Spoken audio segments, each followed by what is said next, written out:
Daily Broadside, day 591. I was scrolling on TikTok yesterday evening, and I went by like an ad or something that said ulcerative colitis, and I was like, next. But as I was scrolling up to go the next thing, to try to find something of more interest to me than ulcerative colitis, I realized that I had read it as ulcerative clitoris.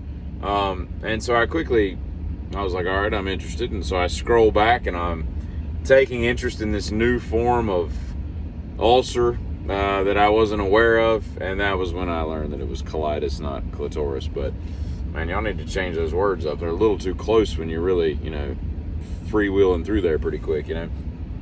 Today is Wednesday. Sunday, it rained here in North Carolina. I haven't seen that much rain in I don't know how long. It's probably because it's only rained like twice since like Labor Day, but it was ridiculous. I mean, the ground was so hard. The whole property was just a bayou, as John Fogerty would call it, and all this. And so I'm not a football fan. Not that I'm not a fan. I just don't watch football. I don't care one way or the other. But apparently the Carolina Panthers, about an hour or so away from me, from where I live, and they were giving away 45-cent tickets, is what I heard. I don't know what the reason for that was or anything like that, or even if that was accurate, but that's what I had read. And they showed all these pictures of everybody, like the whole stadium, which I'm gonna guess holds like 30,000 people. I don't know. And there's like 1,400 people there, and everybody's talking about how the Panthers apparently suck, and maybe they do. I don't know. But they're all, nobody would go. They can't even give away 45-cent tickets, and I'm like, I understand that people in like Green Bay that go to games when it's like -2, you can dress for that appropriately and be somewhat comfortable, especially in today's world where you can get like heated clothing with battery packs and stuff. That wouldn't be that bad. I mean, really. I mean, your face is going to have to be exposed because you're going to be drinking beer and all. Do they drink beer when you go to a game that cold? I mean, it would freeze immediately. I don't know what you do. I don't know if you drink beer, but I don't know what people up there do. But the point is, people go to those games in ridiculous weather, and you're sitting there watching it. You're like, I get that. In 1972, going to a Green Bay game in the middle of winter seems like a really dumb thing because Gore-Tex and all that other crap, all these thermal layers, all these, these fabrics that we've created, they didn't exist back then. So all you had was wool, But sitting in the rain, especially the kind of rain that we had the other day, I dare to use the word torrential because I don't know how else to describe a downpour other than a torrential downpour. But it was that. It was bad. And sitting in the rain, I went to a concert one time and it rained, and we bought ponchos for $5. And we sat there, and they were made out of, like, how you buy like really cheap garbage bags for your kitchen or whatever, and you're like, I should have never done it. You always buy like contractor grade bags because everything else just doesn't hold up. Well, that's what these are made of. But I mean, it was $5. Should have bought 2 really. Just doubled them up. We just sat there, and it was a good show. We're just sitting out on the lawn, just wet for like 4 hours, and it was just miserable. Even though the music was really good, It was Velvet Revolver and Chevelle and somebody, I can't remember. At any rate, the point is, you can be okay in the cold. You can make do. But when it's that wet, it has nothing to do with the Carolina Panthers sucking. And I could care less if they suck or if they're the greatest thing that football has ever seen this season. It's just not a thing for me. I don't have like 6 hours of my life to devote to a football game. Whatever. Anyway, I don't even know why I'm talking about this. But no, they didn't go because it was, they suck, I don't think. I think they went because it was just that miserable around here. I was riding through a neighboring city a couple days ago, and I see in a strip mall a place that says Mathnasium, a math learning center. And I was like, God, kill me now. If that was my business model, and I looked it up. I was like, is this a one-off or is this a chain? Apparently it's a chain. All around, at least North Carolina, there's like, a dozen of these things. And I don't know what's worse than being a math tutor, I mean, that's up there with like pedophile. Like, that's just an evil existence. You know what I mean?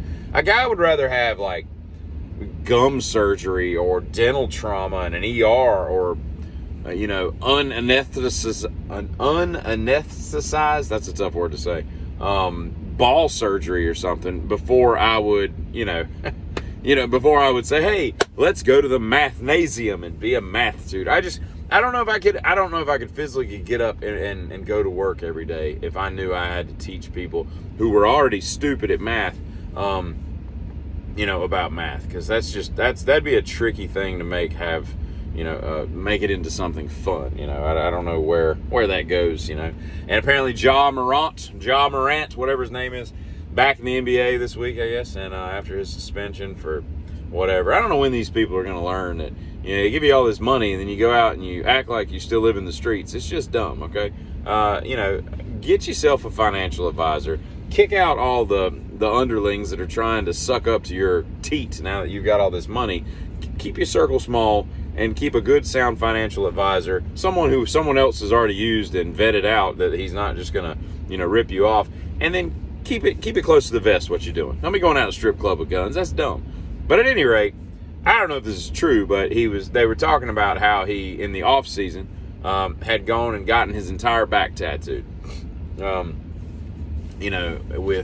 I guess to match his chest. I don't know. But he got his whole back tattooed, and to do it, he got anesthesia. He got put under to do it. Now, first of all, I don't know what kind of money you got to pay to be, put under. I don't know who would put you under, because, you don't just go under. Like, that's like a big liability, There's a lot of insurance and stuff that goes along with anesthesiology. Those people don't just be like, oh, you just want to be put under while we, pull your stitches out. All right, we'll put you. They don't do that. Like, it's got to be like, there's got to be a reason for it or whatever. But so I don't know who's doing that. But if that was the thing, like, I think that he should be like, I think all those tattoos should be burned off, because that's just not cool. It took me a year to do my back. My entire back took an entire year. And some of it was the worst part of my life. It was horrible. There were a few times where I was like, I don't want to do this anymore. And then the other, shoulder pops up and he's like, well, you have to, moron. You've gotten it all outlined and half of it's colored. And so you got to do it, right? But, that's a long process. But that's the beauty of it, man. There's a cathartic thing about pain. And pain is such a cool thing because you don't really remember it. You remember it sucked, you remember that, yeah, it hurt when I got my nipples pierced. But I don't remember exactly what it felt like. You know what I mean? It's that kind of thing. And when you get your entire back done, or any large piece like that, you remember that it sucked. And all you can really remember is that you're going back again and getting more, because pain just goes away and you forget how dumb you are. And then you go start some other big project, and then you got to finish it. But the process for it is what annoys me the most, that you're going to go under just so you can knock out some one big piece in like 3 days or something. Like, I have a problem respecting that, you know what I mean? And I'm not the most tattooed person in the world. I'm like a little over half done with my entire body. I got half of me covered, basically. So I'm whatever percentile. I'm probably in the 80 plus percentile of Americans that have the most tattoos, I'm sure. I ain't got 9, but I ain't got, everything, inside of my mouth done, that kind of thing. But from somebody who enjoys the process and the catharsis that goes through it, I don't really respect you if you are, in fact, finding some weirdo back alley anesthesiologist to put you under so that you can get your tattoos done quicker. That's pussy talk right there. Ja.